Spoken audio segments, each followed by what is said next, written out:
All right, everyone, welcome back into another NFL DFS video. Going to be breaking down Week 15 here for you guys, talking about my favorite core plays, my favorite value plays, going position by position, breaking down all the positions. We have some pretty darn good quarterback plays on the slate, which it seems like we haven't really had that the whole season, and now we're getting them all on 1 week where there's too many to consider.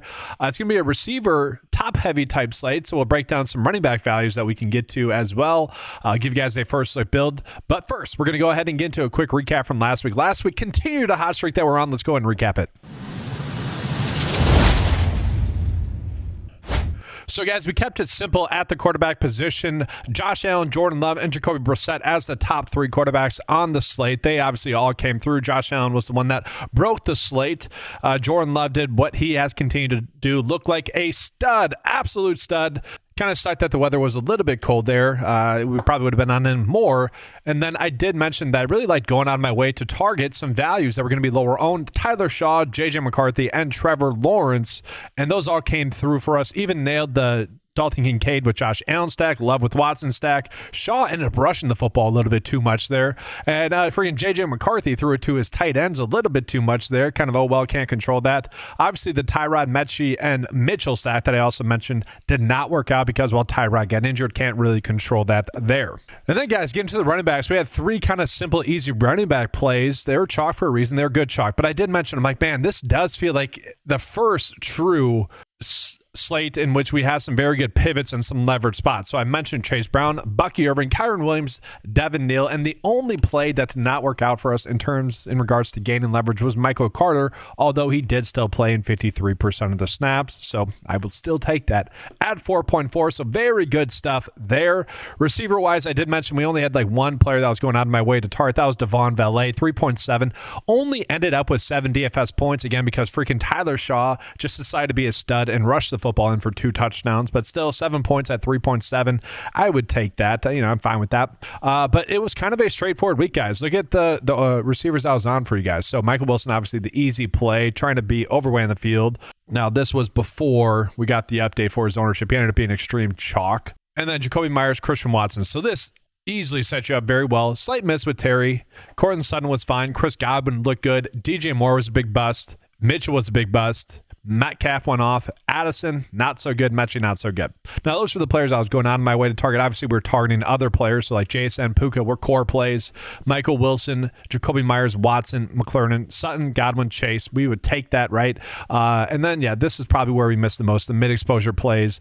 Zacchaeus ended up scoring a touchdown as a lower exposure play. Tight end-wise, Brendan Strange was fine. Trey McBride did what he does. Pretty solid, I would say, overall for the tight ends. I kind of mentioned that the player I was getting to the most was Kobe Parkinson. A little bit lucky there that Kobe Parkinson ended up scoring the touchdown. It was just more of a pricing thing where a lot of my hand builds, I was ending up on him. So player pool was fine. But yeah, guys, as I mentioned, it was pretty simple to make a pretty good build. Wilson, Watson here, pretty solid. Kyle Pitts did what we need him to do. And then like another stat that I like was Trevor Lawrence, with Jacoby Myers, Brendan Strange. Could have done a little bit more, but still not terrible. Obviously, we're getting to a lot of Michael Wilson. And so let's hope we can give you guys that type of coverage again today or this week here. So guys, let's go ahead and jump on into it. It's a pretty fun slate to break down. So let's start out with the quarterbacks because, again, it is a pretty loaded slate quarterback-wise. We can start out with Josh Allen, who is coming in off of that massive game. Gets a matchup with New England that I'm not too worried about, although it is worth calling out, guys, that this is the portion of the season where we are starting to worry about weather. So all this stuff could change. It's way too early for me to even consider weather. I typically do that on Saturday, just as an FYI. Matthew Stafford finds himself in a great spot against Detroit. Obviously, we don't have to worry about weather there. That game should probably be pretty high scoring. And so I think Stafford, if you can pay up for a quarterback, he is going to be the quarterback that we want to pay up for.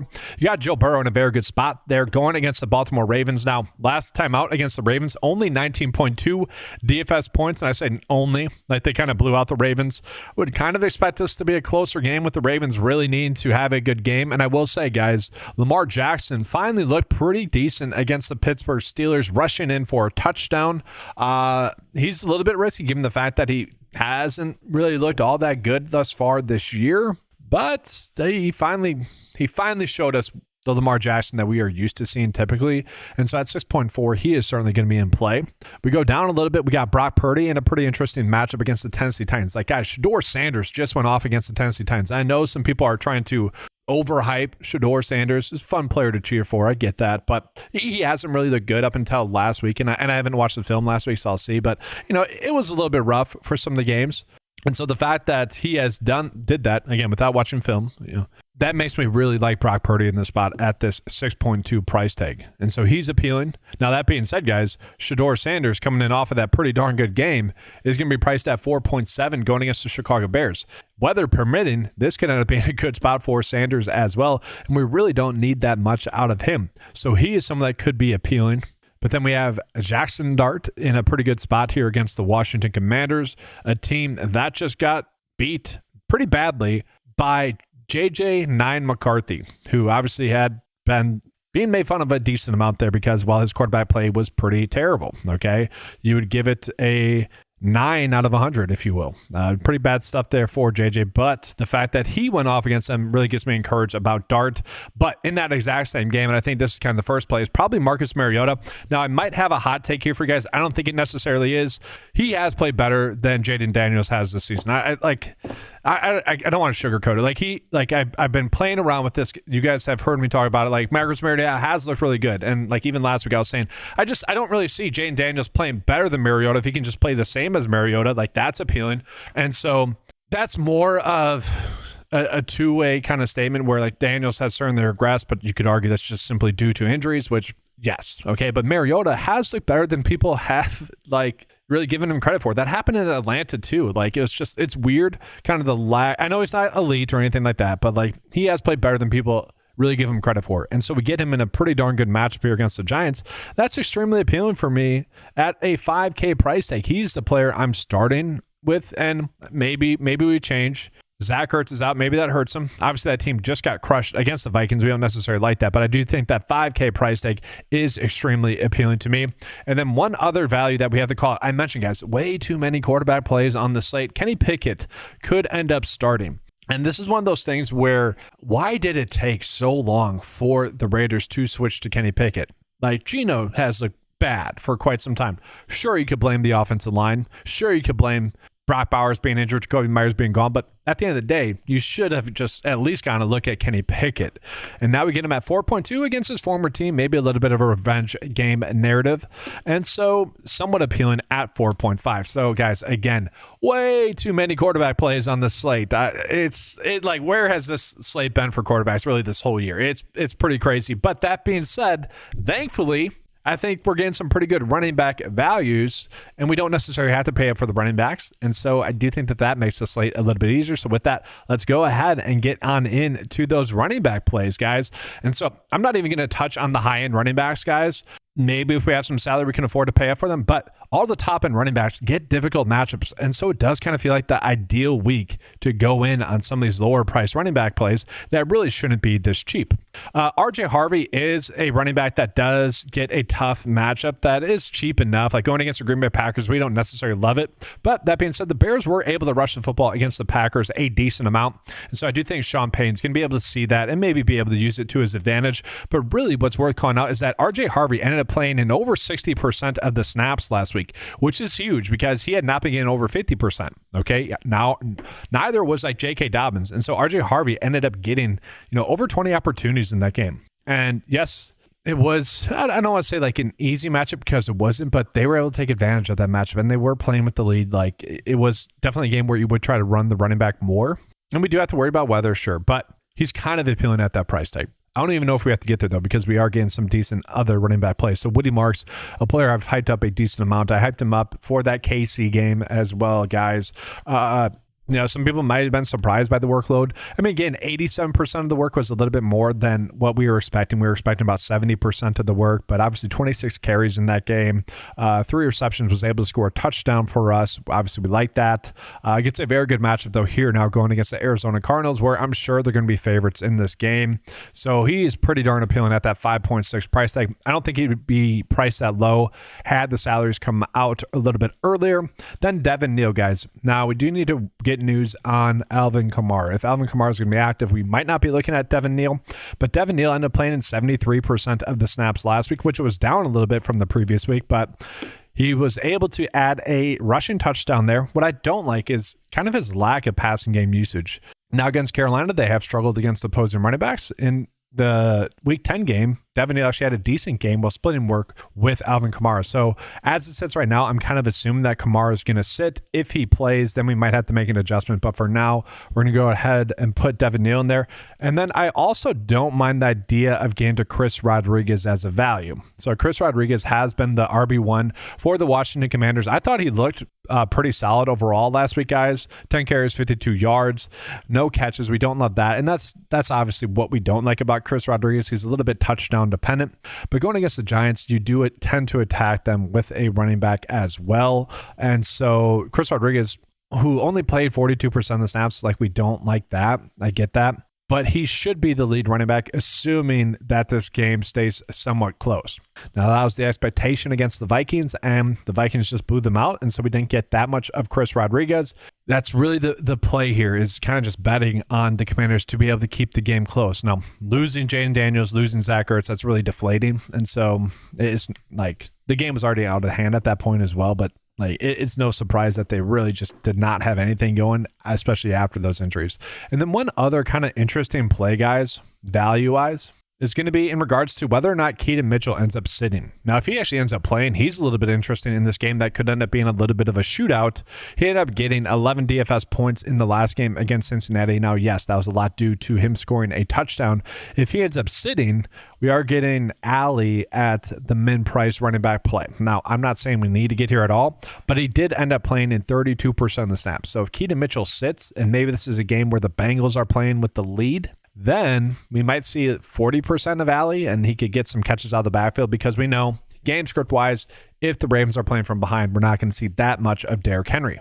Now, guys, this week for the receiver position, it's like the exact opposite of last week, because last week we were getting so many of those like mid 6 or mid 5K range plays at the receiver. It was just like, which one do we end up on? Luckily, we were on Wilson, that ended up being easy, and then Myers and Watson. Like, luckily, we were on the right three in the right order. That ended up being huge, but we were still splitting our ownerships there in regards to who we were targeting. This week, to me, it's pretty darn simple, guys. It's literally as simple as this. Puka, JSN, Jamar Chase, we're good. Like, T. Higgins could end up sitting in this game, which I do think would help Chase. Now, you could make an argument that, well, we have ASB there. Could he outproduce Puka or JSN? He can. Like, that's, you certainly could switch to ASB if you want to get there. Devontae Adams also gets a pretty darn good matchup as well. So maybe if you didn't want to go with Puka, you could go with Adams. I understand that. Makes perfect sense. You got Nico Collins, who produced a good game against a very difficult KC defense. You would expect him to have a good game here as well. But I just think it's very safe. Pay up for the 10 plus targets and likely 20 DFS points. I like that spot a decent amount. Now, from there, guys, are there any plays that we can get to as well? Well, maybe Wendell Robinson. I don't hate him. You do have Jacoby Myers and Christian Watson, still at pretty cheap price tags. Terry McLaurin, also, guys, in a very good matchup against the Giants. He's pretty darn appealing to me. The two Niners running backs or receivers, if you are playing Brock Purdy, they're going to be appealing, but I just feel like these are just kind of okay plays. Like, we don't necessarily need to get to them. Now, I do want to call up something that was extremely frustrating to me, guys. Jameer DK, after being a player that I was telling you guys to go out of our way to target in week 13, in his great matchup, he did not produce. And then this week, guys, he ended up going for 13.4 DFS points, and then in week 12, he went off in that game. But he continues to look good, guys, making big plays. No shock. I've been hyping him up a bunch. You guys know that by now. Let's go ahead and jump into some values. Now, I don't love the values that we are getting here, but I think given how I'm attacking the slate currently, we're probably going to have to look to them. So Jack Besh, one I think is more appealing. If Kenny Pickett plays, you get that kind of back-to-backup connection. The chemistry stuff that just builds throughout practice. I actually would think that'd make him more appealing. But we would need to get Deontay Thornton to end up sitting in this game again with a concussion. I believe it's a concussion. If that does end up happening, Bash becomes pretty darn appealing, but he might have played himself into more snaps as well. He ended up playing in 82% of the snaps last week, guys. 6 targets, 6 receptions, 50 receiving yards. Okay. He's kind of the lower price receiver that I want to get to the most. Again, especially if Pickett is playing. but he's not a must-play by any means. You also have Zacchaeus, guys, who it does seem like Roma Dunze's going to be out still, and so Zacchaeus ended up playing in 78% of the snaps. Again, we are concerned about the weather. Like, we got to see that. Ended up, man, did you guys see that catch for Zacchaeus? If you didn't, go look at it.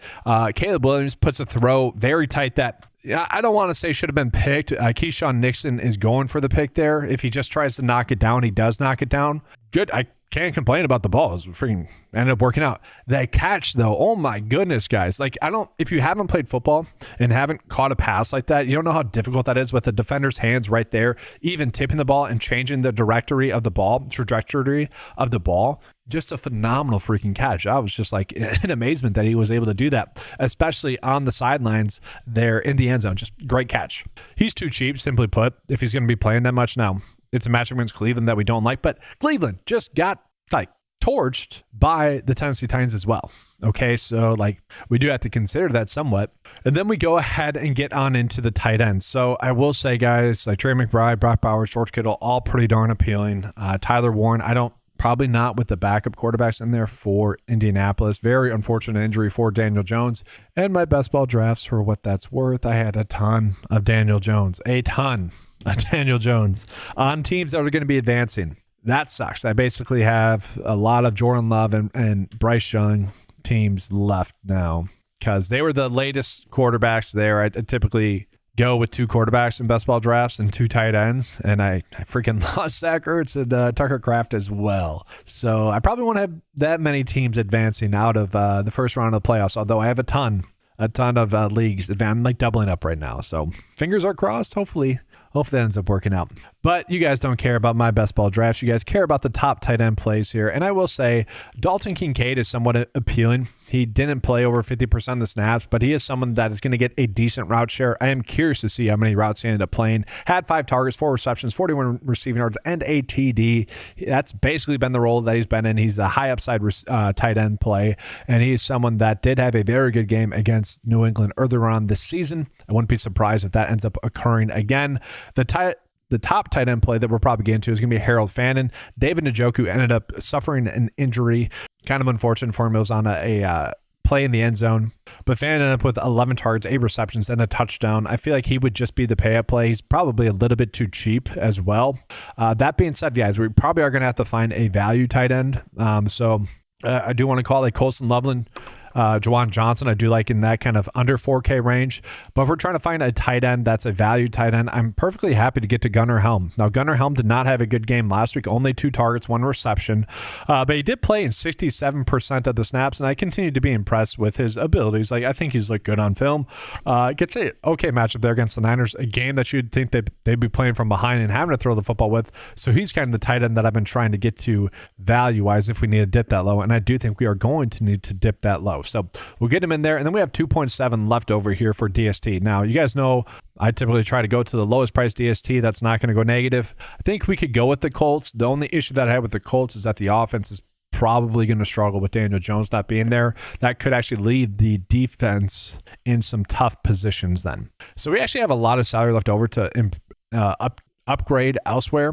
But you guys kind of get the point of this. We can fit in the 3 stud receivers with a pretty good quarterback play. We could dip down. If you guys love Shador, you're buying the hype, you could easily do that. I'd be kind of okay with that. Kind of a fun play. Kenny Pickett could be interesting. I'm not saying play Shador. I need to watch the film on this. I do. But then you can pay up a little bit DST-wise, tight end-wise. I think if we're doing that, you'd probably want to get to Fannin. That'd be the stat that you would want to get to. So you'd probably have to get down from one of the receivers and get to ASB instead. But that could easily end up working out. So kind of a fun week, guys. It's probably one of the more entertaining weeks, I would say, for DFS purposes. Massive slate, 13-game slate. We'll get some injury news that probably impacts the slate. But that's going to do it for this video, guys. Make sure to leave a like on the video. Subscribe to the channel as well. Show this video some love, guys. You guys showed the lineup builder video a lot of love last week. Hopefully that was able to help you guys out. If you guys would like access to any of the tools that are available on 9to5sports.com, the tools I use to give you guys all this top-tier advice, head on over to 9to5sports.com. All the tools are available for a low monthly cost of $10 a month. Thank you guys for watching. Good luck. And as always, let's keep cashing.